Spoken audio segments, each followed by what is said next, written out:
नमस्कार दोस्तों, स्वागत है आपका हमारे छोटे से परिवार रेलवे एग्जाम्स गुरुकुल में।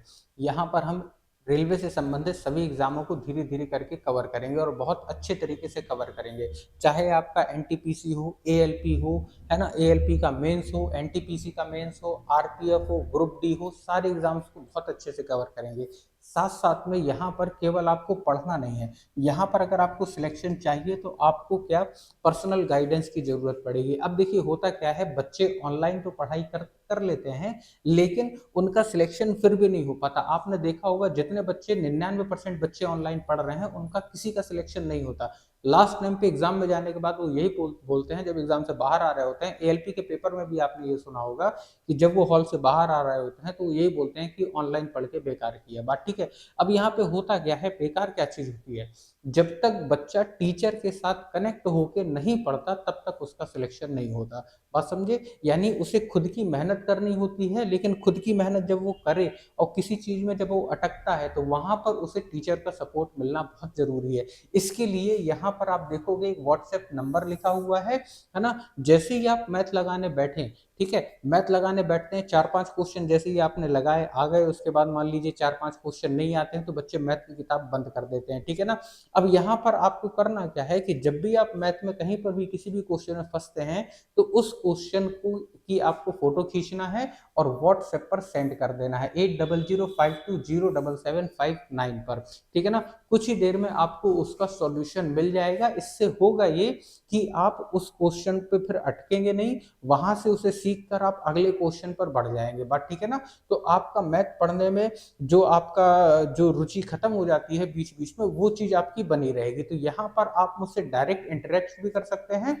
यहाँ पर आप मॉर्निंग में 10 बजे से लेके 4 बजे के बीच में आप कॉल भी कर सकते हैं, ठीक है ना। तो 10 से 4 तक अगर आप कॉल भी करते हैं तो यहाँ पर आपकी कॉल भी अटेंड की जाएगी और आप डायरेक्ट टीचर के साथ यानी मेरे साथ जुड़ भी सकते हैं, ठीक है। इससे आपका फायदा बहुत होगा, क्योंकि यहाँ पर जब आप क्वेश्चन में फंसेंगे, क्वेश्चन आपको नहीं आ रहे होंगे, आप मुझसे डायरेक्ट क्वेश्चन भी पूछ पाएंगे, ठीक है ना। आपको कॉल में बात करना है, पर्सनल कोई गाइडेंस चाहिए, ठीक है ना, उसके लिए भी आप इसी नंबर पर कॉन्टेक्ट कर सकते हैं, ठीक है ना। तो यहाँ पर हम लोग क्या कर रहे हैं, बच्चों के साथ जुड़कर, बच्चों के साथ मिलकर उनकी तैयारी स्टार्ट कर रहे हैं, बहुत अच्छे तरीके की तैयारी स्टार्ट कर रहे हैं। इसके लिए हमें 1000 बच्चों की जरूरत नहीं है, कुछ चंद 100 बच्चे हर साल के हम ले गए यहाँ पर, जिनसे हम लोग साल भर तक बिल्कुल कांटेक्ट में रहेंगे और उनके सिलेक्शन में पूरी सहायता करेंगे, ठीक है।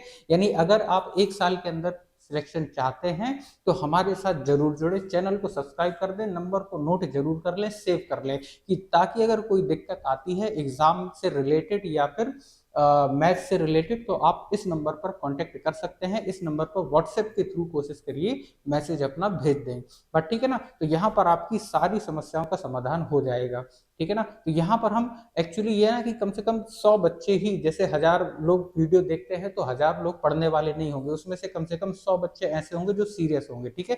तो अगर आप सीरियस तरीके से पढ़ना चाहते हैं, ठीक है, अच्छे नंबर लाना चाहते हैं, इसी साल सिलेक्शन पाकर, है ना, बढ़िया खुश रहिए, घर में अपने माँ बाप की सेवा करिए, ठीक है। तो अगर आप सीरियसली पढ़ना चाहते हैं तो हमारे साथ जरूर जुड़िए। चलिए देखिए, यहाँ पर हम लोग आज जो शुरू करेंगे, हमारा पहला टॉपिक हम लोग स्टार्ट करेंगे और बेहतरीन तरीके से हर एक चीज को समझते हुए आगे बढ़ेंगे, ठीक है ना। यहाँ पर हम लोग संख्या पद्धति यानी कि नंबर सिस्टम स्टार्ट करेंगे। क्लास हमारी आज की पहली क्लास है ना। हर एक क्लास बहुत डिटेल में, बहुत बारीकी के साथ आपको समझते चलना है चीजों को, ठीक है ना, जुड़े रहना है लास्ट तक। अगर आप तैयारी कर रहे हैं तो हर एक चैप्टर को आपको बहुत अच्छे से समझना पड़ेगा, बट ठीक है ना। यहाँ पर खाली होता क्या है कि आप उस चैप्टर को पढ़ के जब तक आपने उसकी प्रैक्टिस नहीं की तब तक आपका सिलेक्शन नहीं होता है, इसलिए उसकी प्रैक्टिस भी करना है, ठीक है। यहाँ पर मैं क्या करूंगा कि आपसे क्वेश्चन तो सॉल्व करूंगा ही करूंगा, साथ साथ में क्वेश्चनों की जो क्वांटिटी है वो ज्यादा रखूंगा, बट ठीक है। यानी जैसे नंबर सिस्टम है तो नंबर सिस्टम में 200 300 400 क्वेश्चन, 500 क्वेश्चन करवा दिए यहाँ पर, बट ठीक है ना। कम से कम एक वीडियो में 30 से 50 के आसपास तक के क्वेश्चन आपके रहेंगे, बट ठीक है। तो यहाँ पर आपको बहुत अच्छे तरीके से मेहनत करना है ताकि 1 साल के अंदर ही आपका सिलेक्शन हो जाए, बट ठीक है। नंबर सिस्टम में आज हम लोग जो सीखेंगे वो पहले टाइप के क्वेश्चंस के बारे में सीखेंगे, ठीक है ना। ये हमारा क्या है, फर्स्ट टाइप फर्स्ट के क्वेश्चंस के बारे में सारी चीजें हम लोग धीरे धीरे करके क्वेश्चंस के माध्यम से सीखेंगे। अब यहाँ पर आप देखोगे पहला क्वेश्चन जो हमारा दिया है, ऐसी संख्या ज्ञात कीजिए जिसे 13 से गुणा करने पर उसमें 180 की वृद्धि हो जाती है। बात ठीक है। जो पहला हमारा क्वेश्चन आता है नंबर सिस्टम में, वो किस टाइप का आता है, वो लैंग्वेज बेसिस आता है। ठीक है, ये क्वेश्चन कक्षा 4-5 में आप कर चुके होते हो। बात ठीक है। इसमें करना क्या होता है कि केवल लैंग्वेज समझ के उसके हिसाब से हमें आगे बढ़ना होता है और क्वेश्चन बड़ी ही आसानी से हो जाता है। जैसे कि इसमें क्या कहा है कि ऐसी संख्या, यानी कोई एक संख्या है, तो हमने संख्या ले ली क्या, एक्स, ठीक है ना, जिसे 13 गुना करने पर, कितना गुना करने पर, 13 गुना करने पर, 13 गुना करने पर कितना हो जाएगा, 13x हो जाएगा। कितनी हो जाती है उसमें, 180 की वृद्धि हो जाती है। यानी पहले x थी, बाद में 13x हो गई, तो इसमें कितने की वृद्धि हो गई, 180 की वृद्धि हो गई। ठीक है, अब आप यहां पर देखोगे इसमें कितनी की वृद्धि हुई, तो 12x की वृद्धि हुई। इसका मतलब हम बोल सकते हैं 12x की वैल्यू हमें दे रखी है 180। यहां से हम x की वैल्यू निकाल लेंगे, 12 से काटेंगे, 12 एकम 12, बचा 6, 12 पंचे 60, यानी x की वैल्यू कितनी आ गई, 12। x मतलब जो संख्या हमने मानी थी, बट ठीक है ना, तो यहाँ पे कितना आ गया हमारा, 15। तो x की वैल्यू हमारी 15 आ गई, यानी संख्या हमारी कितनी आ गई, 15 आ गई। तो ये पहला टाइप का क्वेश्चन जो हमारा केवल लैंग्वेज बेस पे आता है ना। इसमें हमें करना क्या होता है कि कोई भी मतलब संख्या दी हो उसे आप कुछ मान सकते हैं या उसकी जगह कुछ रख सकते हैं। जैसे हम लोग x को लेके चलते हैं।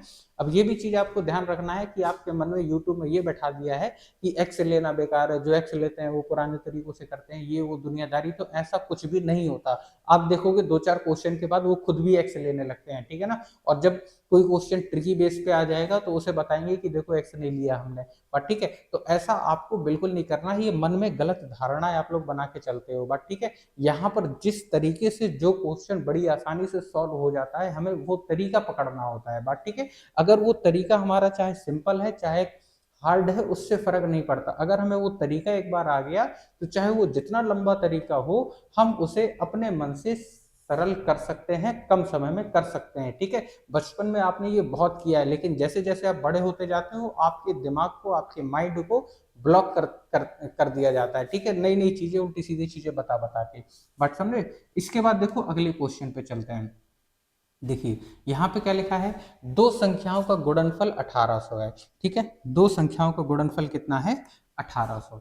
एक संख्या दूसरी संख्या की दोगुनी हो तो बड़ी संख्या याद करना है हमें, बट ठीक है। अब यहाँ पर जैसा क्वेश्चन बोलेगा हम वैसा करेंगे। दो संख्याओं का गुणनफल 1800 है, यानी कि हम बोल सकते हैं दो संख्या हमने ले ली, मान लो a मल्टीप्लाई b, कितना दिया है, 1800। ठीक है, अब यहाँ पे क्या कह रहा है, एक संख्या दूसरी की दोगुनी हो जाती है ना, दोगुनी है। यानी अगर मान लो ये हमारी कितनी है, x, एक संख्या दूसरी की दोगुनी है, एक संख्या दूसरी की दोगुनी है, तो अगर दूसरी हमने x ले ली तो पहली कितनी हो जाएगी, दोगुना, यानी कि 2x हो जाएगी, है ना। और इनका मल्टीपल कितना है, 1800 है।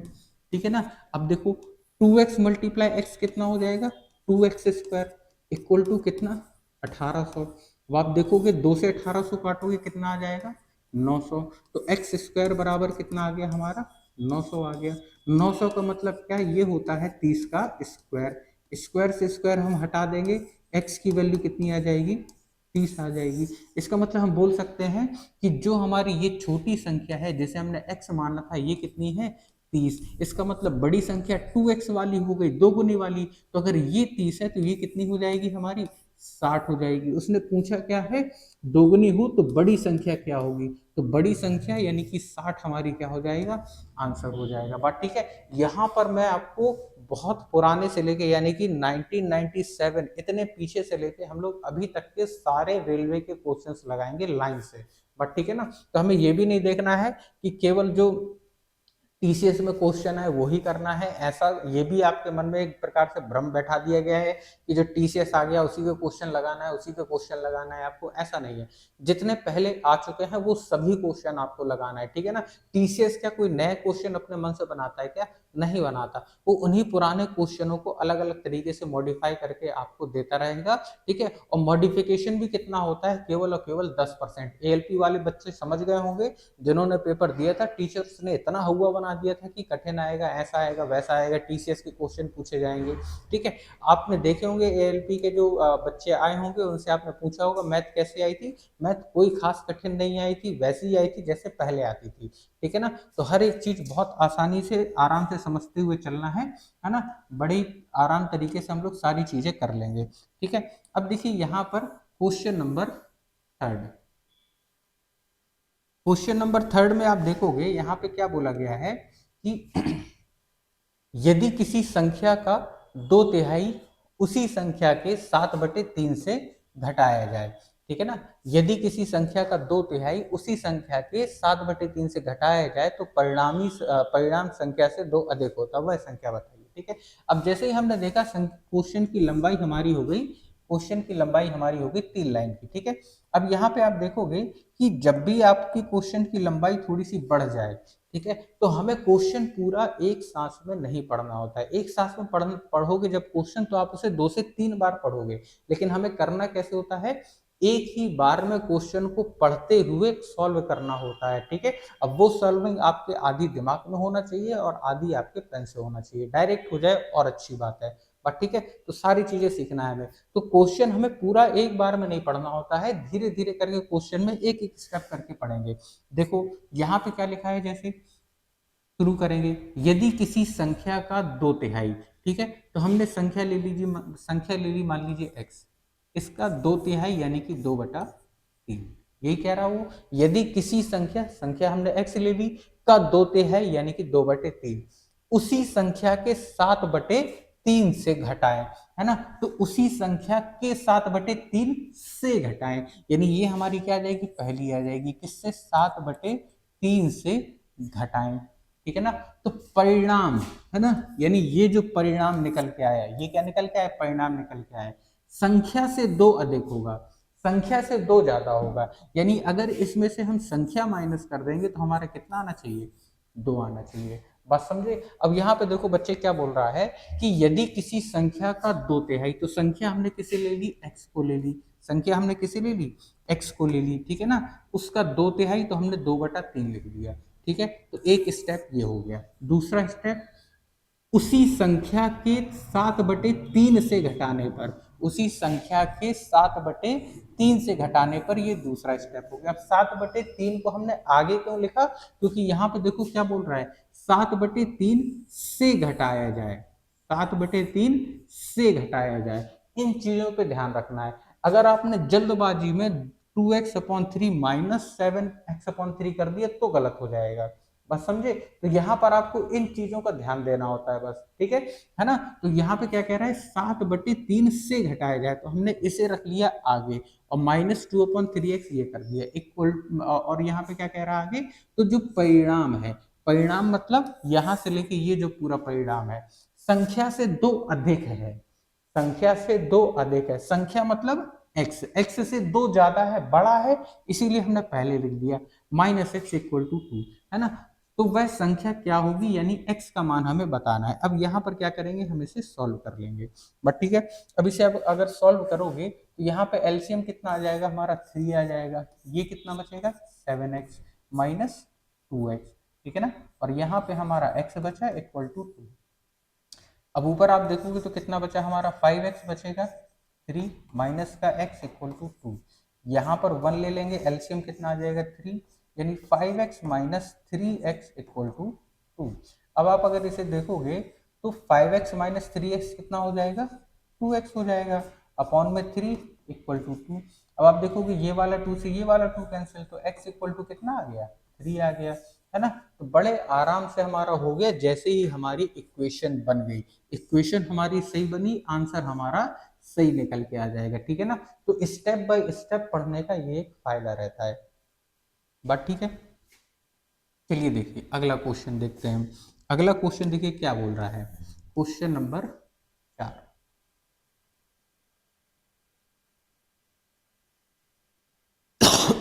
इसमें देखिए क्या लिखा है, जब किसी संख्या को 13 से गुणा किया जाए तो गुणनफल में केवल 5 आता है। ये देखो सेम उसी तरह का क्वेश्चन है, लेकिन इसमें थोड़ा सा अलग बोला है, बात ठीक है ना। कह रहा है जब किसी संख्या में, किसी संख्या की बात की तो हमने ले लिया कोई संख्या कितनी, x, को 13 से गुणा किया जाता है। इसमें किससे गुणा किया जाए? 13 से गुणा किया जाता है ना। तो गुणनफल में केवल 5 आता है, यानी कि जितने भी नंबर आ रहे होंगे यहाँ पर गुणनफल में, है ना, जो भी संख्या आ रही हो उन सभी संख्याओं के नंबर कितने आ रहे होंगे?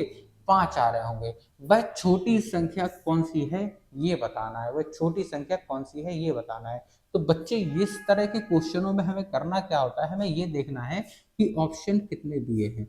ऑप्शन दिए हैं हमारे 3 + 2 5 नंबरों के, है ना, 5 अंक के ऑप्शन हैं, 5 अंकों के ऑप्शन है। बस समझे? इसका मतलब ये इनमें से कोई एक ऐसा नंबर होगा जिसमें हम 13 से मल्टीप्लाई करेंगे तो हमारा क्या आएगा? 55555 आएगा, है ना। अब आपको पता है कि अगर 5 अंकों वाली कोई संख्या है, 5 किसी संख्या में कितने अंक है? 5 अंक हैं, उसमें अगर 13 से मल्टीप्लाई करेंगे जो हमारा आंसर आएगा उसमें कितने अंक हो जाएंगे? उसमें अंकों की संख्या हो जाएगी 6 अंक हो जाएंगे। बट ठीक है ना। तो 5 अंकों की संख्या है, 13 से मल्टीप्लाई करोगे अंक कितने हो जाएंगे?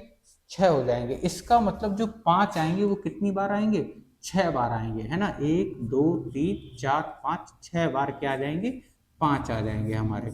बट ठीक है। तो यहाँ पर देखो क्वेश्चन में क्या बोल रहा है, और ये इंपॉर्टेंट क्वेश्चन है, बहुत बार आ चुका है, ग्रुप डी में भी आ जाता है ये वाला क्वेश्चन, ठीक है ना। यहां पर देखो क्या दिया है कि किसी संख्या को 13 से गुणा, यानी ऐसी एक संख्या जिसमें 13 से गुणा करने पर गुणनफल में केवल 5 आए, यानी यहाँ पे क्या है? केवल 5। हमने ऑप्शन देखा, ऑप्शन 5 अंकों का था, यानी संख्या 5 अंकों की होगी, उसमें 13 से मल्टीप्लाई आएगा, तो मल्टीप्लाई करने के बाद जो आंसर आएगा उसमें 5 5 5 5 5 होगा। तो हमें ये पता चल गया कि अगर अंक हमारे कितने हैं? 5, उसमें 13 से मल्टीप्लाई करेंगे तो संख्या हमारी कितने अंकों की हो जाएगी? 6 अंकों की हो जाएगी। इसका मतलब 6 बार 5 रिपीट हो रहे होंगे। पर ठीक है ना। अब हम क्या करेंगे? 13 से इसे काट देंगे। 13 से इसे काटोगे तो कितनी बार में कटेगा? 13 चौके 52, 13 चौके 52, है ना। तो कितना बचेगा? 3 बचेगा। 13 दूनी 26, है ना। 13 चौके 52, बचा कितना हमारा? 3, 3 यानी कि 35 हो गया, ये वाला 5 आ जाएगा। 13 दूनी 26, यानी बचा कितना? 11, और अगला 5 आ जाएगा, ठीक है ना। अब देखो कितनी बार में जाएगा? 13 सत्ते, है ना, 13 सत्ते 91, ठीक है। तो ये ऑलमोस्ट आप देखोगे तो यहाँ पे ये 42735, है ना। तो हमारा आंसर क्या आ जाएगा? 42735 आंसर हो जाएगा। पर ठीक है। अब इसका करने का एक और तरीका होता है, अगर आपको ये चीज नहीं करना है, इस तरह नहीं काटना है, तो आपको एक काम और करना है। जैसे पहला ऑप्शन हमारा 41625 था, इसमें 13 का मल्टीप्लाई करोगे, है ना, देखोगे कि 5 5 5 आ रहा है क्या? तो नहीं आएगा। सेम इसी तरह आपको सबके साथ करना पड़ेगा, थोड़ा सा लंबा पड़ेगा, है ना, थोड़ा सा लंबा पड़ेगा, इसीलिए मैंने ये वाला तरीका आपको नहीं बताया। लेकिन हमें ये पता है कि 5 बार हमारे, 6 बार हमारे क्या आए होंगे? 5 आए होंगे, और हमने डायरेक्ट 13 से काट दिया, ठीक है। तो शुरुआत के 2 नंबर 42 42 42 3 में है, 41 में है नहीं है, तो ये वाला ऑप्शन तो होगा नहीं। 42 42 42 इसमें है, तो हमने एक अंक और निकाल लिया, तो बस इसमें हमारा सेम आ रहा है 427, तो इसी को हमने क्या लगा दिया? आंसर लगा दिया। तो आपको पूरे तरीके से डिवाइड भी नहीं करना होगा। बस समझे, है ना। तो उम्मीद करते हैं कि बढ़िया से समझ में आ गया होगा। इस तरह के क्वेश्चन एग्जाम में आते हैं तो बच्चे ये बोलने लगते हैं कि टाइम वेस्टिंग वाले क्वेश्चन आ रहे हैं, कैलकुलेटिव क्वेश्चन आ रहे हैं, ठीक है ना। तो हमें वहां पर आप ये समझो कि कैलकुलेटिव क्वेश्चन ही मिलेंगे, और हर बार बच्चे पेपर देने जाते हैं और हर बार यही बोलते हैं कि कैलकुलेटिव पेपर आ रहा है, और समझे, है ना। जब वो मैथ दे रहे हैं, रीजनिंग दे रहे हैं, उसमें अगर कैलकुलेशन नहीं देंगे तो फिर पेपर लेने का मतलब क्या हुआ? बस समझे। तो आपको इसी चीज की तो तैयारी करना है कि आपको वहां पर कैलकुलेटिव क्वेश्चन करने हैं, बस समझे। आप उल्टी सीधी चीजों में लगे रहते हो, ट्रिक्स वगैरह ये सब चीजें दुनियादारी, ठीक है, ये सब कोई एग्जाम में किसी फायदे में नहीं आती है, ठीक है ना।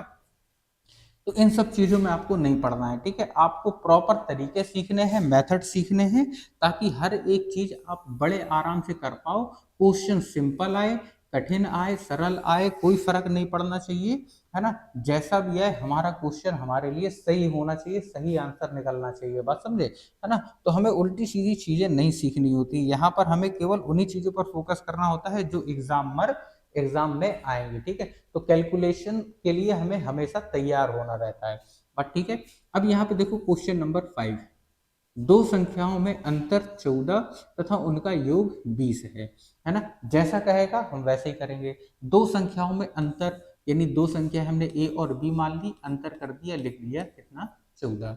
उनका योग 20 है, यानी कि ए प्लस बी कितना है 20 है ना। उनका गुणनफल क्या होगा, यानी ए इंटू बी निकालना है। बट ठीक है, ए इंटू बी निकालना है। अब दो ये इक्वेशन हो गई, इन्हें सॉल्व करके आराम से ए और बी निकाले जा सकते हैं। बस समझे, है ना। नॉर्मली आपको तरीका पता होगा कि हमें ए माइनस बी बराबर दिया है 14, ए प्लस बी बराबर दिया है कितना 20। हम क्या करेंगे, जोड़ देंगे तो बी से बी कैंसिल, 2a बराबर कितना हो जाएगा हमारा यहाँ पे 34, 2 से इसे काटोगे तो कितना आ जाएगा 17, यानी ए का मान कितना आ गया 17। ए का मान 17 आ गया। बी का मान निकालने के लिए ए की वैल्यू चाहे इसमें पुट कर दो चाहे इसमें पुट कर दो, दोनों से आ जाएगा। तो मान लीजिए ए की वैल्यू हमने इसमें पुट कर दी, तो 20 में से 17 गया, कितना बचा 3, तो बी की वैल्यू आ गई 3। हमसे पूछा क्या है ए और बी, तो 17 गुणा 3 और 17 3 51। बात समझे, है ना। तो हमें यहाँ पर ये भी चीज करने की जरूरत नहीं पड़ेगी। क्यों नहीं पड़ेगी, कि जब भी आपकी इक्वेशन इस टाइप की आ जाए, है ना, जब भी आपकी इक्वेशन ऐसी आ जाए कि ए प्लस बी बराबर दिया है और ए माइनस बी बराबर, इनके साथ कोई नंबर नहीं होना चाहिए, ठीक है ना। ना ए के साथ कोई नंबर होना चाहिए, ना बी के साथ कोई नंबर होना चाहिए। बात ठीक है। तो ए प्लस बी बराबर 20 दिया है, ए माइनस बी बराबर 14 दिया है, और हमें ए और बी की डायरेक्ट वैल्यू निकालना है। तो आगे वाला नंबर क्या है ए, आगे वाला नंबर ए, यानी बड़ा नंबर ए। बड़ा नंबर निकालने के लिए क्या करेंगे, 14 प्लस 20 कितना हो गया हमारा 34, उसका आधा कर देंगे, यानी जोड़ के आधा कर देंगे, तो ए कितना आ जाएगा 17। छोटा वाला नंबर बी, है ना। छोटा वाला नंबर निकालने के लिए इन्हें माइनस करके आधा कर देंगे, यानी 20 माइनस 14 6, आधा करेंगे तो कितना आ जाएगा 3। तो ए और बी की वैल्यू आ गई 17 और 3। पर ठीक है ना। तो इस तरीके से आप इसे बड़े आराम से कर सकते हो, और 17 3 51 आपका आंसर हो जाएगा, 51 हमारा इसका आंसर हो जाएगा, ठीक है ना। चलिए देखते हैं, एक और क्वेश्चन देखेंगे, क्वेश्चन नंबर 6। क्वेश्चन नंबर 6 में देखिए, अब इसमें बोला है कि एक संख्या के दो अंकों का योग, एक संख्या के दो अंकों का योग 5 है, ठीक है ना। यदि अंकों को परस्पर बदल दिया जाए तो नई संख्या तथा मूल संख्या के बीच अंतर 9 है ना। इस तरह के क्वेश्चन भी सीखना जरूरी है, बहुत आते हैं पेपर में, मोस्ट इंपॉर्टेंट क्वेश्चन है। अब आप देखोगे ये वाला 98 से लगातार हर एग्जाम में, ऑलमोस्ट हर दूसरे पेपर में पूछा जाता है। और समझे, इतने पुराने पेपर में भी पूछा गया था, अभी भी पूछा जाता है, और बच्चों को लगता है कि इतने पुराने पेपर लगाने से भी क्या होगा। हमें क्या करना है कि सब, पहले वैसे ही पेपर कम होते थे, 4 4 5 5 साल 10 10 साल में एक होते थे, तो 2 4 सेट और ज्यादा हो जाएंगे तो फिर क्या दिक्कत है, इन्हें भी लगा लिए, है ना। तो सारे क्वेश्चन हमारे कवर हो जाएंगे। अब देखिए यहाँ पर क्या लिखा है, एक संख्या के दो अंकों का योग। जब भी हमें ये दिया हो, अब एक संख्या, एक संख्या जैसे हमने मान ली, अब देखोगे संख्या कैसे मानी जाती है, पहले आप ये समझ लीजिए, संख्या, है ना। संख्या, संख्या अलग से बता देते हैं, यहाँ पर क्वेश्चन सॉल्व करिए। देखिए संख्या, अब या तो दो अंक होंगे उसमें, ठीक है ना, या तो 3 अंक होंगे, 2 अंक होंगे या तो 3 अंक होंगे, ठीक है। 4 भी होते हैं, 5 भी होते हैं, बहुत होते हैं, लेकिन जो एग्जाम में पूछा जाएगा या तो 2 अंकों का पूछा जाएगा या फिर 3 अंकों का पूछा जाएगा, बात ठीक है। अब देखिए अगर 2 अंकों की संख्या है, ठीक है, तो जैसे कि हमने लिखा 23, 3 अंकों की संख्या है, तो हमने जैसे लिख दिया 123, पर ठीक है ना। तो ये जो 23 है, अगर आगे वाले नंबर को हम a मान ले, है ना, या फिर x मान लेते हैं, आगे वाले नंबर को हमने x मान लिया, पीछे वाले नंबर को y मान लिया, यहाँ पर इसे x, इसे y और इसे z ले लिया, तो आप देखोगे ये क्या होता है हमारा इकाइकांक, यानी कि यूनिट डिजिट। ये क्या होता है दहाइकांक, यानी कि टेंस, है ना। सेम इसी तरह इकाइकांक, दहाइकांक और सैकड़ेकांक, यूनिट, टेंस और 100, बट ठीक है ना। अब इसे देखोगे आप कि ये 23 लिखा कैसे है, 20 प्लस 3, 20 कैसे लिखा है 10 इंटू 2 प्लस 3, यानी इसे हम ऐसा भी लिख सकते हैं 10 इंटू एक्स प्लस वाई। यानी आप देखोगे पीछे ये जो y है हमारा, ये कौन सा है इकाइकांक, और ये कौन सा है दहाइकांक। जो हमारी संख्या का फॉर्मूला होता है 2 अंकों के लिए, क्या होता है 10x प्लस वाई, जिसमें y होता है पीछे वाला नंबर, यूनिट डिजिट यानी इकाई अंक, जो x होगा हमारा क्या होगा दहाई का अंक यानी कि टेंस। सेम इसी तरह ये 3 अंकों की संख्या, तो इसे कैसे लिख सकते हैं हम, 100 प्लस 20 प्लस 3 कितना हो जाएगा 123। यानी आप देखोगे 100 का मतलब कितना हो गया 100 मल्टीप्लाई 1 प्लस 20 का मतलब 10 मल्टीप्लाई 2 प्लस 3 का मतलब 3 हो गया। यानी इसे आप ऐसा लिख लोगे 100x प्लस 10y प्लस 3, ये 3 यहाँ पे क्या आ जाएगा z, ठीक है ना। 100x plus 10y plus Z, ये होता है हमारी 3 अंकों की संख्या के लिए, जिसमें पीछे वाला नंबर हमारा इकाई का अंक, दहाई का अंक और सैकड़े का अंक। बस समझे। तो ये संख्या होती है। अगर हमने कहा कि इस संख्या को उलट देना है ना, इस संख्या को उलट देना है, तो सीधी सी बात है x की जगह y आ जाएगा, y की जगह x आ जाएगा। यानी कि 23 है, जब इसे उल्टोगे तो कितना हो जाएगा 32 हो जाएगी। यानी उलटने पे कितना हो जाएगा 10y प्लस एक्स हो जाएगा। ये चीज आपको पता होना चाहिए। अब इसके अलावा देखेंगे अपन क्वेश्चन कैसे करते हैं। क्वेश्चन करने के लिए हमें ये सब कुछ करने की जरूरत नहीं पड़ेगी, बात ठीक है, लेकिन वो चीज आना चाहिए, बीच में हम लोग उसका भी यूज करेंगे, ठीक है। अब यहाँ पर क्वेश्चन करने के लिए हमें उतना कुछ करने की जरूरत नहीं पड़ेगी। सबसे सिंपल क्वेश्चन यही वाले होते हैं। कैसे करना है इन्हें, यहाँ पर आप देखोगे क्या लिखा है, एक संख्या के 2 अंकों का योग कितना है 5, ठीक है। एक संख्या है, 2 अंक है, अंकों का योग कितना है 5, ठीक है ना। जैसे ये ऑप्शन दिए हैं, ठीक है, तो ये वही वाले अंक हैं जो ये पूछना चाह रहा है। तो आप देखोगे 4 प्लस 1 5, 2 प्लस 3 5, 5 प्लस 0 5, 1 प्लस 4 5, यानी कि सभी का योग क्या है 5 है। तो इन 5 चारों में से कोई सी भी हो सकती है, बट ठीक है। अगली कंडीशन क्या दे रहा है, यदि अंकों को परस्पर बदल दिया जाए तो नई संख्या तथा मूल संख्या के बीच अंतर 9 होगा। यानी कि जैसे ये 41 है, अगर इसे पलट दिया जाए तो कितना हो जाएगा 14 हो जाएगा। तो इनका अंतर यानी माइनस करने पर 9 आ रहा है क्या, नहीं आएगा। और समझे, 23 है, पलटेंगे तो कितना हो जाएगा 32 हो जाएगा। 9 आ रहा है क्या, 9 यहाँ से आ जाएगा, बस समझे, है ना। 50 है, उल्टोगे तो कितना हो जाएगा 0.5, ठीक है ना, तो यहाँ से 9 आएगा क्या, नहीं आएगा। 14 है, पलटोगे तो 41 हो जाएगा, यहाँ से माइनस करने पे 9 आ रहा है क्या, नहीं आ रहा। 9 किस में आ रहा है, केवल 23 वाले ऑप्शन में। यानी आंसर हमारा कितना हो जाएगा 23 हो जाएगा, बस समझे। तो ये वाले क्वेश्चन के लिए हमें इनमें से कोई भी चीज लगाने की जरूरत नहीं होती है। हम क्या करेंगे, ऑप्शन में जैसा जैसा क्वेश्चन में कहा है हम वैसा ऑप्शन में मैच कर लेंगे, तो आप बड़े आराम से इसे मन में ही कर सकते हो। बट ठीक है ना, तो इसका आंसर क्या हो गया 23 हो गया, ठीक है, क्लियर है। अब उसके बाद देखो अगला क्वेश्चन पे चलते हैं हम लोग। ये सारी चीजें आपको एक जगह अच्छे से लिख के रख लेनी है। सारी चीजें बहुत ही काम की हैं, हर एक चीज पेपर में आती है, ठीक है ना। बहुत अच्छे से आपको नोट करके एक जगह पे लिख लेना है, ठीक। चलिए देखिए 7वां क्वेश्चन, यहाँ पे क्या बोल रहा है, यदि 3 अंकों वाली, अब यहाँ पे क्या गया 3 अंकों वाली सबसे बड़ी संख्या, चलिए ये क्वेश्चन ही अलग हो गया। यहाँ पे 3 अंकों वाली सबसे बड़ी संख्या, तो 3 अंकों वाली सबसे बड़ी संख्या कौन सी होगी 999, बचपन में ये खूब पढ़ा होगा, है ना। सबसे बड़ी संख्या को 5 अंकों वाली सबसे छोटी संख्या में से घटाया जाए। अब 5 अंकों वाली सबसे छोटी संख्या में से घटाया जाए, ठीक है ना, 3 2 5 इसमें से घटा देना है, तो शेषफल कितना रहेगा, ठीक है ना। तो ये भी देखिए इस तरह के क्वेश्चन भी आ जाते हैं, बहुत बार सिंपल सिंपल क्वेश्चन भी आ जाते हैं। यहाँ से अपन माइनस करेंगे 1 बचेगा, 0 0 और ये 9, यानी 9001 हमारा आंसर हो जाएगा। बहुत सिंपल क्वेश्चन है, कोई दिक्कत नहीं है इस क्वेश्चन में, है ना। चलिए देखते हैं हम लोग अगला क्वेश्चन देखेंगे। अगला क्वेश्चन देखिए, यहाँ पे क्या लिखा है कि 64 का 3/4, 64 का 3/4 और 48 का 2/3 का अंतर। यानी कह रहा है 64 का 3/4, का मतलब क्या होता है, का मतलब बच्चे होता है मल्टीप्लाई, है ना।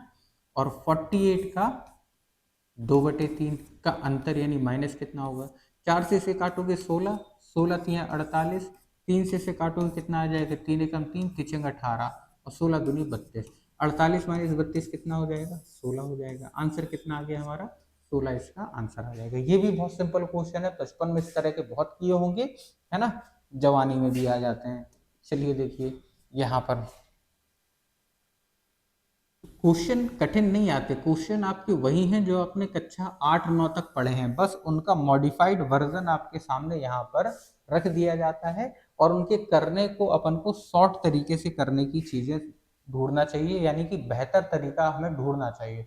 जरूरी नहीं है कि शॉर्ट तरीका ही सबसे बेहतर होता है। कई बार जब हम लोग बेसिक सीखते हैं, और मोस्टली जो सिलेक्शन आज के टाइम पे होता है वो केवल और केवल बेसिक पे होता है, लेकिन बच्चे 99% बच्चे शॉर्ट के पीछे भागते हैं कि जल्दी से जल्दी कैसे करना, चुटकी बजाते ही हल होना चाहिए। एक तो ये मैराथन और ये दुनियादारी चल चल के बच्चों के दिमाग में है ना कि चुटकी बजाते ही आंसर। बेटा अगर चुटकी बजाते ही आंसर हो रहे होते तो 100 क्वेश्चन के लिए एग्जामिनर 60 मिनट नहीं देता, 100 क्वेश्चन के लिए वो 100 सेकंड दे देता, कहता बेटा सॉल्व कर लो, है ना, चुटकी बजाते ही सॉल्व कर लो। ठीक है, चुटकी बजाते ही एग्जाम में सॉल्व नहीं होते, इसीलिए बच्चों की, मोस्टली बच्चों की, आपकी भी शिकायत रहती है कि एग्जाम में जो क्वेश्चन आते हैं वो आते हैं कैसे, डिस्क्रिप्टिव आते हैं, वो ज्यादा लंबे आते हैं। बट ठीक है, एग्जामिनर को पता रहता है कि कौन से चुटकी बजा के हो पाएंगे, कौन से नहीं हो पाएंगे। ठीक है ना, तो एग्जाम में जैसे ही आप पहुंचते हैं तो सबकी चुटकियां बज जाती हैं। ठीक है, देखिए अगला क्वेश्चन, क्वेश्चन नंबर 9। यदि 3 अंकों वाली सबसे बड़ी संख्या को 5 अंकों वाली सबसे छोटी संख्या से घटाया जाए तो शेष कितना होगा। बहुत सिंपल क्वेश्चन है, सेम वैसे क्वेश्चन है जो अभी हमने लगाया था। ठीक है ना, तो इसका आंसर आपको कमेंट में बताना है। बचपन से करते आ रहे हो, छोटी बड़ी संख्या तो पहचानना जान ही जाते हो। ठीक है ना, तो इतना आपको ये करके बताना है। चलिए हम लोग टाइम बर्बाद नहीं करेंगे, हम लोग अगले क्वेश्चन पे चलेंगे। ठीक है ना, जो बिल्कुल ही एकदम बिल्कुल टच्चे लेवल के क्वेश्चन है तो उन्हें मैं आपके लिए छोड़ के जाऊंगा। ठीक है, उन्हें तो आप कर ही लेंगे। ठीक है, ऐसे क्वेश्चन छोड़ के जाऊंगा जो बिल्कुल ही सिंपल होंगे, जिन्हें आप कर लोगे आराम से। यहाँ पर देखिए क्वेश्चन नंबर 10, यहाँ पर क्या है, यदि बढ़ती हुई 7 लगातार संख्याओं में से 4 का योग 7 हो तो अंतिम 2 संख्याओं का योग क्या होगा। बढ़ती हुई 7 लगातार संख्याएं, है ना, जैसे 1 2 3 4 5 इसी तरह। ठीक है, तो जब भी ऐसी संख्या आ जाए हमें मानना पड़े तो हम क्या मानेंगे, हमने मान लिया पहली संख्या हमारी क्या है x, दूसरी संख्या कितनी हो जाएगी x+1 हो जाएगी, तीसरी हमारी क्या हो जाएगी x+2 हो जाएगी, है ना, x+2, चौथी क्या हो जाएगी x+3, पांचवी x+4, छठवीं x+6, है ना। या तो आप ये मान सकते हैं 1 2 3 4 5 6, है ना, अच्छा 7 संख्या है ना, तो x कितनी हो गई 1 2 3 4 5 6 और ये x+7। ठीक है ना, तो x+1 x+2 x+3 x+4, है ना, अच्छा 5 नहीं लिया अपन ने ना, तो 5 यहाँ पे ले लेते हैं, 5, है ना, और x+6, ये हो जाएंगी 7 संख्या। या तो आप ऐसे मान सकते हो, अगर आपको ऐसे नहीं मानना है तो आप एक काम करो, ठीक है ना, या तो ऐसे मान सकते हो, लेकिन सबसे बढ़िया जो मानने का तरीका रहता है उसमें क्या रहता है, आप देखोगे 3 संख्याएं इधर हैं, 3 संख्याएं इधर हैं, एक संख्या बीच में है, और ठीक है 7 संख्या है, 3 इधर 3 इधर 1 इधर। ठीक है, तो हमेशा एक काम किया करो कि इस टाइप से मानने में थोड़ी सी दिक्कत आती है। दिक्कत क्या आती है, उसने अगर सबका योग दे दिया तो आप इन सबको जोड़ना पड़ेगा। ठीक है ना, तो आप 1 + 2 + 3 + 4 + 5 + 6 करके जोड़ोगे। ठीक है, इससे बढ़िया है आप बीच वाली संख्या को आप लेट कर लो, बीच वाली संख्या को ले लो x। ठीक है, बीच वाली संख्या हो जाएगी x। अगर हमें इसके पहले वाली संख्या निकालनी है तो कितनी हो जाएगी x-1, अगर इसके बाद वाली निकालनी है तो कितनी हो जाएगी x+1 हो जाएगी, है ना। इसके भी पीछे जाना है तो एक और कम हो जाएगा यानी कि x-2 हो जाएगा, इसके बाद निकाल लेंगे x+2, यानी एक संख्या पीछे और एक संख्या आगे ऐड करते चले जाएंगे। यहाँ पर क्या हो जाएगा हमारा x-3 हो जाएगा, है ना, यहाँ पे कितना हो जाएगा हमारा x+3 हो जाएगा। तो आप देखोगे कि 3 संख्या ये हो गई, 3 संख्या इसके पीछे हो गई, बीच में हमारी x हो गई, कितनी संख्या हो गई 7। ठीक है, अब यहाँ पर आप देखोगे इसने पूछा क्या है, हमसे कह रहा है 7 लगातार संख्याओं में 4 का योग 70 है, 4 का योग 70 है, मतलब यहाँ से लेके यहाँ तक का योग कितना है 70। तो यहाँ पे आप देखोगे x x x x कितना हो गया हमारा 4x, है ना, -3 -2 -1 कितना हो गया हमारा -6, योग कितना हो गया हमारा 70। तो यहाँ से x की वैल्यू निकल आएगी, 4x = कितना हो जाएगा, 6 उधर जाएगा तो ऐड हो जाएगा यानी कि 76 हो जाएगा। 4 से काटोगे तो कितना हो जाएगा, 4 एकम 4 बचा 3, 4 9 36, कितना आ गया 36 आ गया हमारा। तो यहाँ पे हम बोल सकते हैं कि x बराबर कितना आ गया हमारा 19 आ गया। ठीक है ना। x बराबर कितना आ गया 19 आ गया। हमसे पूछा क्या है अंतिम दो संख्याओं का योग। अंतिम दो संख्याएं कौन सी हैं ये हैं, यानी अंतिम दो संख्याएं 2x प्लस 2 और 3 5 है ना। x की वैल्यू कितनी है ये 19, 19 दूनी 38, 38 प्लस 5 8 5 13 यानी कि 43, यानी आंसर कितना हो जाएगा हमारा 43 हमारा आंसर हो जाएगा। ठीक है, तो संख्याओं को मानने के लिए आप चाहे ये मान सकते हैं या फिर ऐसे मान सकते हैं, ठीक है ना। कोशिश करो ऐसे मानोगे तो इसमें क्या रहेगा आपको ज्यादा जोड़ना घटाना नहीं पड़ेगा, जोड़ना घटाना इसमें भी ज्यादा नहीं पड़ेगा, आप कोई सी भी मान सकते हो, कोई दिक्कत नहीं है, ठीक है ना। चलिए देखते हैं हम लोग अगला क्वेश्चन। अब देखिए क्वेश्चन नंबर 11।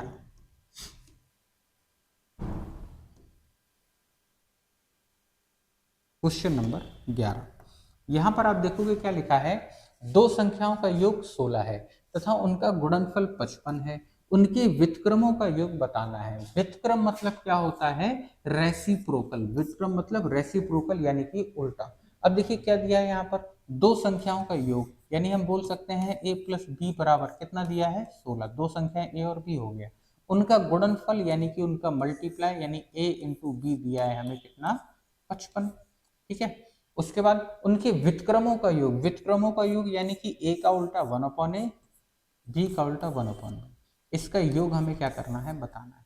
बहुत सिंपल है, एलसीएम लेंगे इसका कितना आ जाएगा ए बी, ऊपर क्या बचेगा ए प्लस बी, ए प्लस बी हमें दिया है 16, ए इंटू बी हमें दिया है 55, यानी आंसर कितना आ जाएगा हमारा 16/55, 16/55 आंसर हो। ठीक है, बिल्कुल सिंपल क्वेश्चन था, कोई दिक्कत नहीं है इस क्वेश्चन में, बड़े आराम से हो जाएगा, है ना। चलिए हम लोग चलते हैं अगले क्वेश्चन में। अब थोड़ा सा हमें भी स्पीड तेज करना पड़ेगा, नहीं आज के 30 क्वेश्चन 50 क्वेश्चन तक नहीं पहुंच पाएंगे, लेकिन उम्मीद है कि जल्दी पहुंच जाएंगे, ठीक है, इतने तो करवा ही देंगे।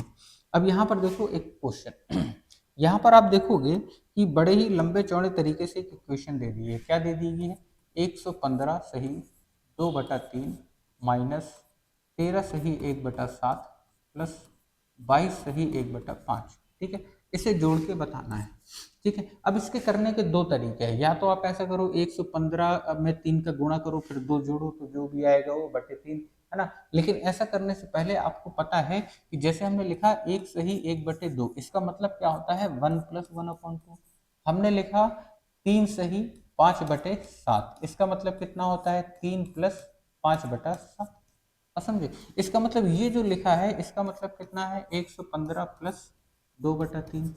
सेम इसी तरह अगर आप इसे देखोगे ये कितना लिखा है 13 + 1/7, ऐसे करने से क्या होगा इक्वेशन हमारी सिंपल हो जाएगी, कितना लिखा है 22 + 1/5, ठीक है ना। अब यहाँ पर आप देखोगे कितना हो गया ये 115 + 2/3, माइनस के अंदर मल्टीप्लाई करोगे तो माइनस का 13 माइनस 1/7 प्लस 22 + 1/5। अब आप यहाँ पर देखोगे 115 है ना, यहाँ पे आप देखोगे 115 माइनस 13 और प्लस का 22, इसे आप एक साथ ले सकते हो, है ना, इसे आप एक साथ ले सकते हो, तो इसे एक साथ लिख लो 115 माइनस 13 प्लस का 22, ये एक साथ आ गया। बचा कितना आपका प्लस का 2/3 माइनस का 1/7 और प्लस का 1/5। अब ऐसे में क्या होगा कि आपके लिए करना आसान हो गया, है ना। 115 में 13 जाएंगे तो बचा कितना 102, 102 में 22 जोड़ोगे तो कितना हो जाएगा 124, ठीक है ना। अब यहाँ पे आप देखोगे यहाँ पर आप एलसीएम ले लो 3 7 और 5, तो ये कितना हो जाएगा हमारा 7 × 21, 21 पंचे 105, ठीक है ना। 3 से 105 को काटोगे तो आप कटेगा कितनी बार में 35 बार में, ठीक है ना, 35 दूनी 70 आ गया ये, माइनस 7 से 105 को काटोगे तो कितनी बार में कटेगा 15 7 105, है ना, तो यानी कि यहाँ पे आ गया 15, प्लस 5 से काटोगे तो कितनी बार में 21 बार में कटेगा तो प्लस का 21 आ गया, ठीक है। तो यहाँ पे कितना बचा हमारा 124, ठीक है, प्लस 70 माइनस 15 प्लस 21, 70 + 21 हो जाएगा हमारा 91, 91 में से हमारा कितना घट जाएगा 15 घट जाएगा तो कितना बचेगा हमारा 76 बचेगा, तो 76/105, तो इसे हम लोग कैसे लिख सकते हैं 124 सही 76/105, ठीक है ना, 124 सही 76/105 हमारा आंसर आ जाएगा। तो ऐसे में क्या होगा, आपको गुणा करने की ज्यादा जरूरत नहीं पड़ेगी। बट ठीक है ना। उम्मीद करते हैं आपको समझ में आ गया होगा। इस तरह के क्वेश्चन भी एग्जाम में खास तौर पे ग्रुप डी और एनटीपीसी के एग्जाम में बहुत पूछे जाते हैं। बात ठीक है ना। इसमें बच्चे अगर डायरेक्ट मल्टीप्लाई करने लगे कि 3 का गुणा 115 प्लस 2 है ना, फिर रेशियो में सबको लेंगे उसके बाद ऐड करेंगे, तो इस तरह में क्या होती है, थोड़ी सी दिक्कत हो जाती है, टाइम ज्यादा लग जाता है। ठीक है, तो आपको क्या करना है, इस फ्रैक्शन को तोड़ लेना है। फ्रैक्शन को तोड़ लोगे चीजें आसान हो जाएंगी। ठीक है, चलिए देखते हैं हम लोग अगले क्वेश्चन पे बढ़ेंगे।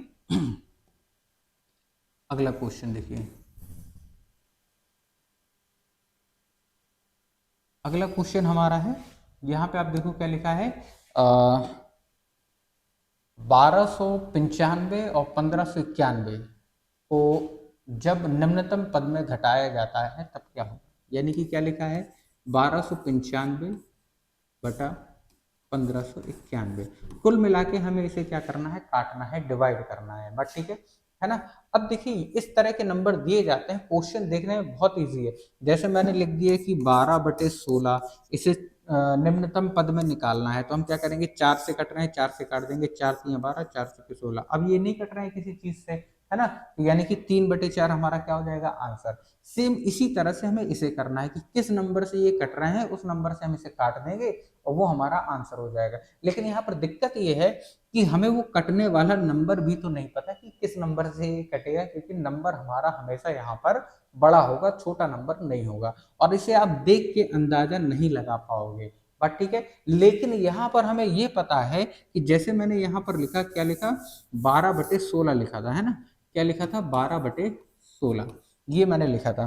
ठीक है, अब यहाँ पर हमें ये पता है यहाँ किससे कट रहे हैं दोनों नंबर, ये भी 4 से कट जाएगा और 12 भी 4 से कट जाएगा। ठीक है ना, यानी कि 12 और 16 का जो HCF होगा कितना, 4, है ना, वो ही तो केवल कटेगा। यानी हमें क्या करना है, केवल उन दोनों संख्याओं का HCF ले लेना है।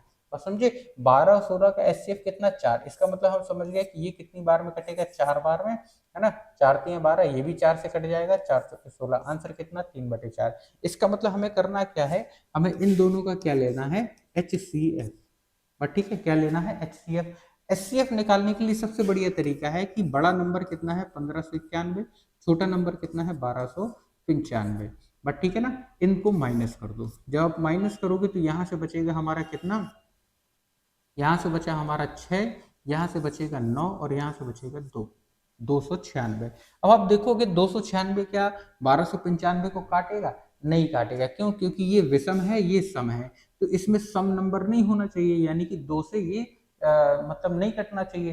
तो 2 से तो ये कट रहा है, तो 2 से हम इसे और काट देंगे। ये 4 से आप देखोगे, 4 से ये कट रहा है, नहीं कट रहा है, ये कट रहा है, कट रहा है, तो 4 से इसे काट देंगे, है ना। 4 7 28, 19, 4 से 16, अभी भी कट रहा है हमारा, तो 2 से और काट देंगे, 2 3 6 और 2 7 14, यानी इसका HCF निकल के कितना आ गया, 37। जिसने ये पहली बार देखा होगा, हो सकता है थोड़ा सा समझ में नहीं आए, तो आप इसे ऐसे भी कर सकते हो। कैसे कर सकते हो, 1591 हमने यहाँ पर लिखा और छोटा नंबर जो था 1295 इससे डिवाइड कर दिया। जब एक बार में आप डिवाइड करोगे तो यहाँ पे कितना आ जाएगा, 1295, क्योंकि एक ही बार में जाएगा, नीचे कितना बचेगा, 296। उसके बाद यहाँ पर डिवाइड का साइन लगा के जो 1295 है वो यहाँ पे आ जाएगा। बट ठीक है ना, अब ये जाएगा ऑलमोस्ट कितनी बार में, 5 3 15 ज्यादा हो जाएगा, 4 बार में जाएगा। ठीक है ना, 4 बार में जाएगा, आपका 37 आ जाएगा। बट ठीक है ना। तो चाहे आप ये बचपन में आपने सीखा था, ये अभी कि HCF का जो भी नंबर होता है उसे माइनस कर दो, उसके बाद देख लेना है दोनों नंबर को काट रहा है कि नहीं काट रहा है। तो 296 दोनों नंबर को नहीं काट रहा है, तो 296 को हमें पता है कि ये विषम है, ये सम है, तो इसमें सम नंबर नहीं होना चाहिए। तो हमने क्या किया, सम नंबर हटाने के लिए 2 से भाग देते चले गए, जब तक कि ये क्या विषम नहीं हो गया। ठीक है, इसमें 296 में कब तक हमने 2 से भाग दिया, जब तक ये विषम नहीं हो गया। यानी विषम कितना आ गया, 37, है ना, और 37 एक प्राइम नंबर है। इसका मतलब ये जो ऊपर वाला नंबर है ना, ये जो ऊपर वाला नंबर है ये हमारा 37 से डिवाइड हो रहा होगा और नीचे वाला नंबर भी 37 से डिवाइड हो रहा होगा। बात समझे, है ना। तो यानी कि ऊपर वाला नंबर 37 से कट जाएगा। अब इसे हमें डायरेक्ट भाग किससे देना है, 37 से। देखो हमने HCF निकाल लिया, 37 आ गया, इसीलिए हमें पता चल गया कि ये किससे कटेगा, 37 से। वरना फिर इसे सोचने के लिए कि ये 37 से कटेगा बहुत माथापच्ची लगती है, आप सोच भी नहीं पाते कि एग्जामिनर ने इसे 37 से डिवाइड किया है। बात समझे? और 37 का पहाड़ा तो आपको बहुत अच्छे से आता होगा, जिसकी वजह से आप सोच लेंगे। ठीक है, यहाँ पर HCF निकाल के हमें पता चल जाएगा कि हमें इन दोनों संख्याओं को काटना किससे है। तो हमें इसे किससे काटना है, 37 से। अब इजी हो जाएगा। अब अगर इजी हो जाएगा तो हम आराम से कर लेंगे। आप देखोगे कि ये कम से कम 3 बार में तो जाएगा ही जाएगा, है ना। 3 तिया 9, ये 3 चौके 12, तो 1200 के आसपास तो पहुंच जाएगा, 4 बार में बड़ा हो जाएगा। अब लास्ट में आप देखोगे 5 है ना, यहाँ पे क्या है 7। 7 में किस नंबर का मल्टीप्लाई करें कि यूनिट डिजिट हमारी 5 आना चाहिए, तो 5 का 7 पना 35, यानी ये जो संख्या है कितनी बार में कटेगी, 35 बार में कटेगी। अब सेम इसी तरह 35 से ये भी कट, 37 से ये भी कट जाएगी, क्योंकि 37 HCF है, 37 ने ऐसे काटा तो इसे भी जरूर काटेगी। ठीक है, तो 37 से जब 1591 को काटोगे तो ऑलमोस्ट कितनी बार में जाएगी, अगर 3 बार में करेंगे तो 3 चौके 12, 4 बार में करेंगे 4 चौके 16, और 1591 यानी कि 4।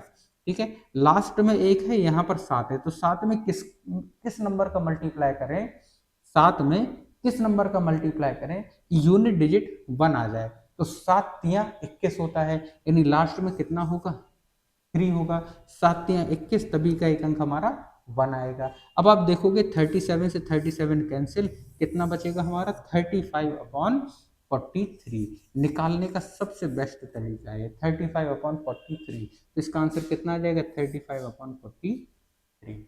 बट ठीक है ना। तो संख्या अगर कट नहीं रही हो तो हमें क्या करना है, HCF ले लेना है।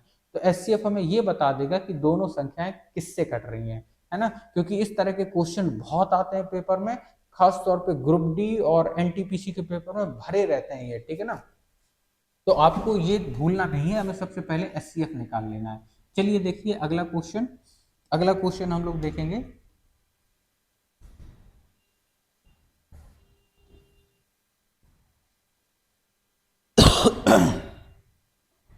देखिए 14, दो संख्याओं का योग 2760 है एवं बृहत्तर संख्या क्षुद्रतर संख्या की 11 गुनी है, तो दोनों संख्याओं का अंतर बताओ। Very good. अब यहाँ पर आप देखोगे दो संख्याएं हमने मान ली a प्लस बी, कितना दिया है, 2760 दिया हुआ है। ठीक है ना, 2760 दिया है, एवं बृहत्तम संख्या, बृहत्तम मतलब बड़ी, और क्षुद्रतम यानी कि छोटी, तो हमने बड़ी संख्या इसे मान ली और छोटी संख्या छुटकी संख्या इसे मान ली। ठीक है, तो बड़ी संख्या छोटी संख्या की कितने गुनी है, 11 गुनी है। तो अगर मान लो छोटी संख्या हमने x मानी, तो ये कितनी हो जाएगी, 11x हो जाएगी। ठीक है ना, और इनको ऐड करने पे कितना होना चाहिए, 2760 होना चाहिए, है ना। उसने पूछा क्या है, दोनों संख्याओं का अंतर पूछा है ना, दोनों संख्याओं का अंतर, यानी ये 11x है, ये x है, अंतर करोगे तो कितना आना चाहिए, 10x, यानी 10x का मान हमें निकालना है। अब इनको सम करोगे तो 2760 होना चाहिए, यानी 12x बराबर कितना है, 2760। 12 से ये कैंसिल हो जाएगा तो x बराबर कितना आ जाएगा, 12 दूनी 24, है ना। बचा कितना, 24 25 26 27 3, और 12 तिया 36, यानी कि 230। हमें निकालना क्या है, 10x, तो 10x का मतलब 230 ये और एक जीरो ये, यानी कि 2300 अपना क्या हो गया, आंसर हो गया। पर ठीक है ना। तो इस तरह के क्वेश्चनों के लिए मैंने बताया आपको लैंग्वेज को एक एक करके पढ़ना है, बहुत आसानी से हो जाते हैं। ठीक है, चलिए देखिए हम लोग करेंगे 15वां क्वेश्चन।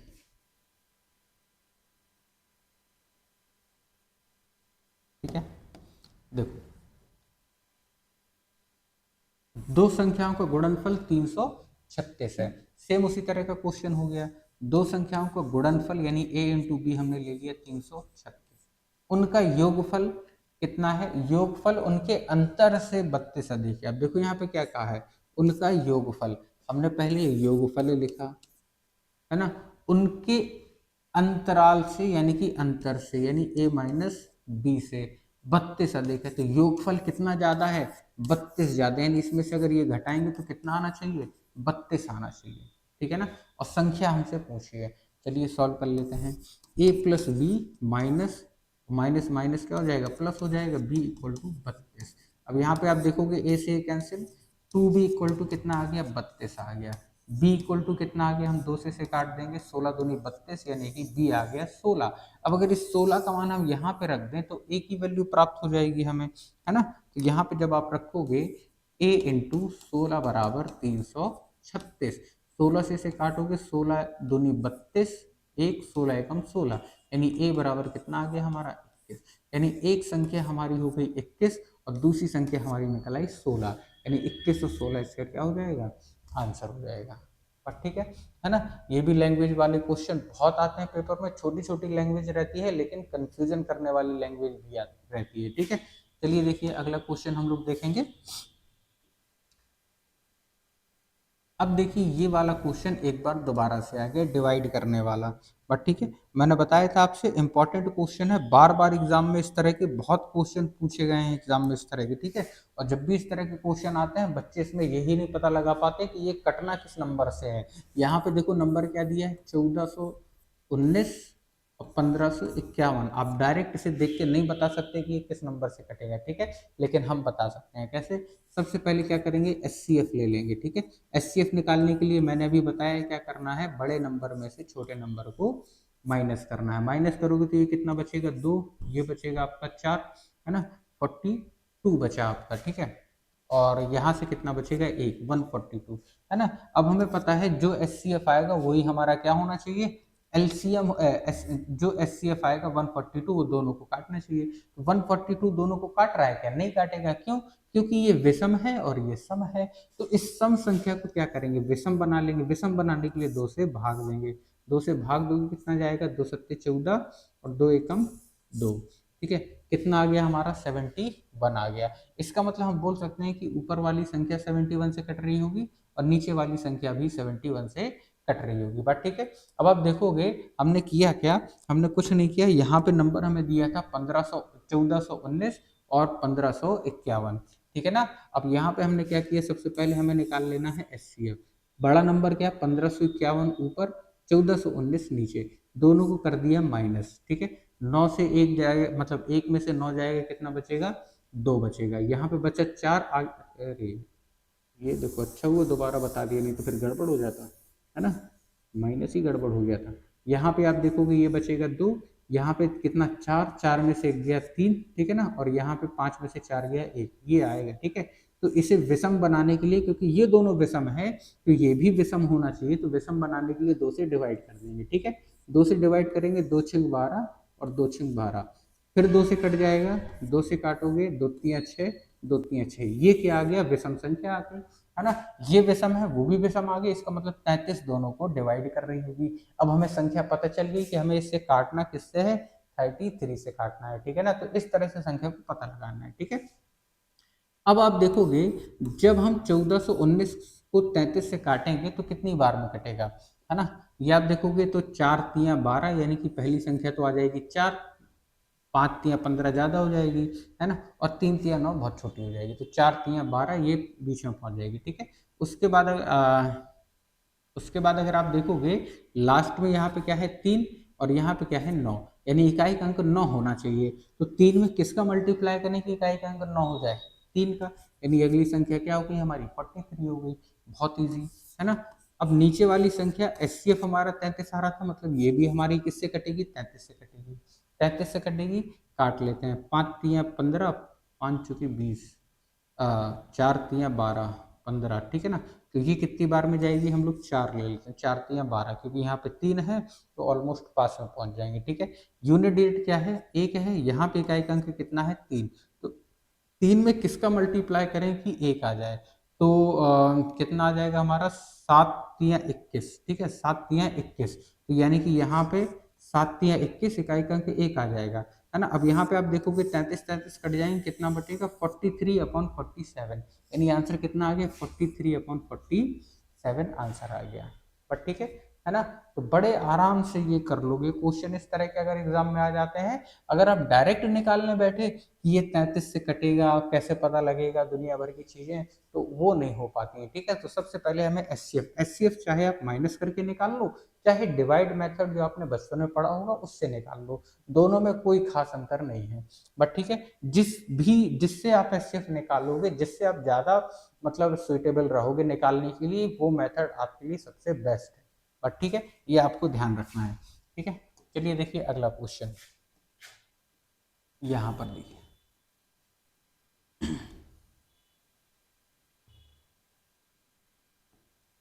ठीक है, अब देखो क्वेश्चन नंबर 17। यहाँ पे क्या कहा है, एक संख्या को 2 से गुणा किया गया तथा 16 उसमें जोड़ दिया गया, इस परिणाम को दो के द्वारा भाग दिया गया और मूल संख्या को भागफल से घटाया गया, तो शेषफल क्या होगा? समझ में आया? कुछ नहीं आया होगा, इसीलिए कहा था क्वेश्चन एक सांस में नहीं पढ़ना है। अब यहाँ पे आप देखोगे कि जैसे ही हमने क्वेश्चन देखा लंबा आया, हमने एक सांस में नहीं पढ़ा, हम छोटा छोटा करके पढ़ेंगे। एक संख्या को 2 से गुणा किया गया, एक संख्या हमने ली x, 2 से गुणा किया, 2 से गुणा कर दिया हमने, ये पहली चीज हो गई। एवं 16 उसमें जोड़ दिया गया, 16 उसमें जोड़ दिया गया। ठीक है, इस परिणाम को 2 द्वारा भाग दिया गया, अब ये परिणाम आ गया, इसे 2 से भाग दिया गया। एवं मूल संख्या को भागफल से घटाया गया, ये मूल संख्या हो गई। ठीक है, मूल संख्या को भागफल से घटाया गया, ये जो भाग करने पे जो भी आएगा वो हमारा भागफल होगा, है ना। तो मूल संख्या यानी कि x को इसमें से घटाया गया, तो शेष क्या बचेगा, यानी इसके बाद क्या आएगा वो हमें बताना है। अब आप देखोगे अगर इसके नीचे एक ले लें, है ना, तो यहाँ पर 2 एलसीएम आ जाएगा, 2x प्लस 16 माइनस ये कितना हो जाएगा हमारा 2x, प्लस का 2x माइनस का 2x कैंसिल, 16/2, 2 से ये कटेगा, कितना आ गया हमारा 8 आ गया, है ना। यानी इसे सॉल्व करने के बाद कितना आएगा 8 आएगा, तो शेष कितना बचेगा 8 बचेगा हमारा। ठीक है, तो जब भी हम क्वेश्चन को आराम से तसल्ली के साथ एक एक चीज एक एक स्टेप करके पढ़ेंगे तो बड़े आराम से हो जाएंगे, जैसा जैसा वो कहता जाएगा वैसा वैसा हमें करते चले जाना है। बट ठीक है ना। चलिए देखिए हम लोग अगला क्वेश्चन चलते हैं। ऑलमोस्ट कम से कम हमें 20 क्वेश्चन तो कवर करने ही करने हैं, ठीक है ना, बहुत सारे क्वेश्चन लगाएंगे। ठीक है, नंबर सिस्टम से आप ये समझ लो कम से कम नहीं तो 5 से 6 क्वेश्चन आपसे खाली और खाली नंबर सिस्टम से पूछे जाते हैं रेलवे के पेपर में, चाहे वो पेपर कोई सा भी हो, है ना। नंबर सिस्टम से 5 से 6 क्वेश्चन आते हैं, बहुत बड़ा चैप्टर है, बहुत अच्छा चैप्टर है, इससे कठिन कठिन क्वेश्चन बनते हैं, और जो लेंथी क्वेश्चन बच्चे बोलते हैं वो इसी से बनते हैं, क्योंकि कैलकुलेशन ऐसी आ जाती है। चलिए देखिए 18वां क्वेश्चन, है ना, यहाँ पे क्या लिखा है, 7 सतत संपूर्णांक संख्याओं का योगफल 140 है, तो बृहत्तम समपूर्णांक क्या होंगे। अब यहाँ पे क्या दिया है, the sum of 7 consecutive even integers, यानी कि समपूर्णांक। ठीक है, 7 ऐसी संख्या है जो कि कैसी हैं, इवन नंबर है, सम नंबर है और लगातार हैं, है ना, उनका योग कितना है 140 है। बट ठीक है, हमने बताया था 7 संख्या है, बीच वाली संख्या सबसे पहले x ले लो। अब सम संख्या है तो हमें पता है सम संख्याओं के बीच गैप कितने का होता है, 2 2 का होता है, तो इसके ठीक पीछे वाली संख्या कितनी हो जाएगी x-2, और ठीक इसके आगे वाली संख्या कितनी हो जाएगी x+2, है ना। अब इसके पीछे वाली संख्या लेते हैं तो x-4, है ना, इसके आगे वाली लेंगे तो x+4। ठीक है, एक और ले लेते हैं तो यहाँ पे कितनी हो जाएगी x-6। ठीक है, यहाँ पे कितनी हो जाएगी इसके आगे x+6। अब आप देखोगे संख्याएं कितनी हो गई, 3 संख्याएं ये हो गई, 3 संख्या ये हो गई और बीच में हो गई हमारी x। ठीक है, अब वो कह रहा है कि इन सभी का योग कितना है 140। आप इसे ऐसे भी ले सकते हो, x ले ली, दूसरी x+2 हो गई, तीसरी x+4 हो गई, है ना, फिर उसके बाद x+6 हो गई, फिर उसके बाद x+8 हो गई, है ना, फिर उसके बाद x+10 हो गई, 3 3 6, और फिर उसके बाद प्लस एक और ले लो x+12। आप ऐसे भी ले सकते हो लाइन से, कोई दिक्कत नहीं है। ठीक है, ऐसे में क्या रहता है, उसने कहा कि इन सभी का योग हमारा 140 है, तो यहाँ पर प्लस का 6 माइनस के 6 से कैंसिल हो जाएगा, प्लस का 4 माइनस के 4 से कैंसिल हो जाएगा, प्लस का 2 माइनस के 2 से कैंसिल हो जाएगा, यानी इसका सम कितना आएगा हमारा 7x बचेगा, यानी 7 बार x बचेगा, यानी कि सम कितना आ जाएगा 7x आ जाएगा। ठीक है, और इक्वल टू में हम डायरेक्ट रख देंगे 140, यानी x बराबर कितना आ गया हमारा 20 आ गया। उसने हमसे पूछा क्या है, तो बृहत्तम संपूर्णांक यानी बड़ी संख्या, तो बड़ी संख्या कितनी है x+6, यानी कि 20+6 यानी कि 26 आपका क्या हो जाएगा आंसर हो जाएगा। बट ठीक है, इसका आंसर कितना हो गया 26 हो गया। ठीक है, बहुत आसान क्वेश्चन था, है ना। इसी तरह के क्वेश्चन आते हैं, बस दिक्कत ये रहती है कि ऐसे करो या ऐसे करो, कैसे भी करो कोई फर्क नहीं पड़ता, ठीक है। एग्जाम में जो बच्चा ऐसा करेगा वो भी उतने ही टाइम में कर पाएगा, जो बच्चा ऐसा करेगा वो भी उतने टाइम में कर पाएगा, ठीक है। बस आपकी प्रैक्टिस दोनों के लिए होना चाहिए अच्छी, जिसमें आपका मतलब हाथ सेट हो जाए उसकी प्रैक्टिस कर डालो, कोई दिक्कत नहीं है। बट ठीक है, जरूरी नहीं है कि आप 75 मिनट का जो 100 क्वेश्चन रहते हैं उसे 60 मिनट, मतलब 60 मिनट की जगह 30 मिनट में अटेम्प्ट करें, 40।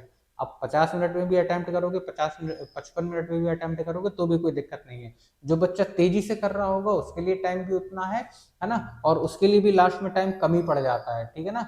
आप थोड़ा सा तरीका अच्छा करोगे, बढ़िया करोगे, बेसिक भी लेके चलोगे तो भी कोई दिक्कत नहीं है, आपको दोनों सीख के चलना है।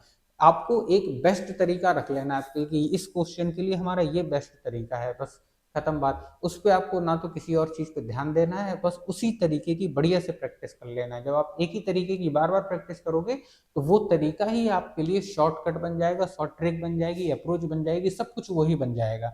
और ठीक है ना, अलग से आपको कुछ सीखने की जरूरत नहीं पड़ेगी।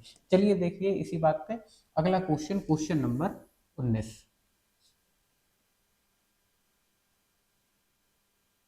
यहां पर आप देखोगे क्वेश्चन में क्या बोला है कि किसी दो अंकों की संख्या, अब देखिए वैसा क्वेश्चन आ गया संख्या वाला, 2 अंक या 3 अंक वाला, 10x प्लस वाई अभी बताया था, वही वाला क्वेश्चन आ गया। तो हम इसे क्या करेंगे, ऑप्शन से करेंगे इसे, क्योंकि सबसे आसान तरीका होता है ऑप्शन का इसमें, ठीक है। 2 अंकों की संख्या एवं उसके अंकों को परस्पर बदलने से प्राप्त परिणामी संख्या का योग 110 हो जाता है। तो ये देखो 38 लिखा है, पलटेंगे अगर इस संख्या को तो 83 हो जाएगा। क्या इसे जोड़ने पे 110 आ रहा है, 8 9 10 11 नहीं आ रहा है, तो ये हमारा ऑप्शन नहीं है। इसे पलटोगे तो कितना हो जाएगा, 73 है तो कितना हो जाएगा हमारा 37। 37 को जोड़ने पे 110 आ रहा है क्या, 7 3 10 जीरो, हाथ से लगा एक, बिल्कुल आ रहा है। यानी ये वाला हमारा आंसर हो गया। बड़े आसानी से हो जाएंगे ये वाले क्वेश्चन, आपको कुछ और करने की जरूरत नहीं है। 10x प्लस वाई ये वो दुनियादारी कुछ मानने की जरूरत नहीं है, आप ऑप्शन से करोगे आराम से हो जाएंगे। जैसा क्वेश्चन कहता जाए वैसा वैसा मैच करते जाओ, किस ऑप्शन के साथ मैच कर रहा है आपका मन में ही लग जाएगा, बट ठीक है ना। चलिए देखिए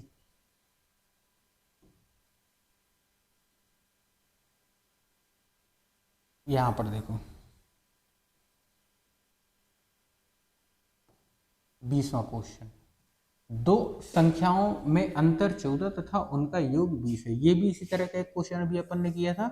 दो संख्याओं में अंतर यानी a माइनस बी कितना 14, ठीक है। उनका योग यानी कि a प्लस बी कितना 20, उनका गुणनफल यानी कि a इंटू बी हमें बताना है।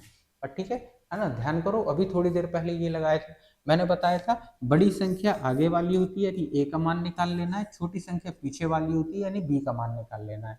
बड़ी संख्या का मान निकालने के लिए दोनों को प्लस करके हाफ कर देना है, यानी 14 प्लस 20 आप देखोगे 34, आधा करोगे कितना आ जाएगा 17। बी का मान निकालना है, दोनों को माइनस किए 6, 6 का आधा किया 3, ये बी का आ गया। दोनों का मल्टीप्लाई कर देना, 17 3 51, बहुत आराम से हमारा आंसर आ जाएगा, ठीक है ना। तो जिस चीज की हम लोग प्रैक्टिस करेंगे फिर उनसे शॉर्ट तरीके से कैसे किया जाता है वो आप देख रहे होगे, ठीक है। पीछे हमने सॉल्व करके किया था, यहाँ पे हमने पूरा क्वेश्चन मन में ही लगा दिया, कहीं कोई दिक्कत नहीं हुई। बट ठीक है, ये चीज होती है कि जब आपने बेसिक भी अगर अच्छे से सीख रखा है तो भी आप मन में क्वेश्चन आराम से कर सकते हैं, ठीक है ना। तो चलिए देखिए आज के लिए इतने क्वेश्चन बहुत हो गए, है ना। हम लोग कल फिर मिलेंगे इसी टाइम पर, आपको बढ़िया अच्छे से तैयारी करते जाना है। एक चीज आपको जरूर ध्यान रखना है कि यहाँ पर जो मैंने आपको बताया कि जो भी बच्चे ढंग से पढ़ना चाहते हैं, अच्छे से पढ़ना चाहते हैं, तो एक चीज आपको नहीं भूलना है, यहाँ पर आप जब भी मैथ्स लगाने बैठो तो आपको कोई सा भी क्वेश्चन नहीं आ रहा है तो आप इस नंबर पर हमें भेज दो, कोई दिक्कत नहीं है। यहाँ पर आपको प्रॉपर सॉल्यूशन आपको बता दिया जाएगा। अगर कोई समस्या आती है तो आप इस नंबर पर कॉल भी कर सकते हैं। कॉल करने के लिए आपको 10 साढ़े 10 बजे के बाद आप लगाइए, ठीक है ना, वो ज़्यादा समय है, ठीक है। और शाम को 6 बजे के पहले तक आप लगा सकते हैं, उसके बाद और नहीं लगेगी, ठीक है। उसके बाद मोबाइल बंद हो जाएगा क्योंकि हमें भी सोना होता है, ठीक है। तो यहाँ पर आपको ध्यान रखना है कि इस नंबर पर आप व्हाट्सएप करके कोई भी क्वेश्चन पूछ सकते हैं। चलिए ठीक है, बढ़िया से तैयारी करते रहिए, मिलते हैं हम लोग अगले वीडियो में, अगले लेक्चर में। तब तक के लिए धन्यवाद।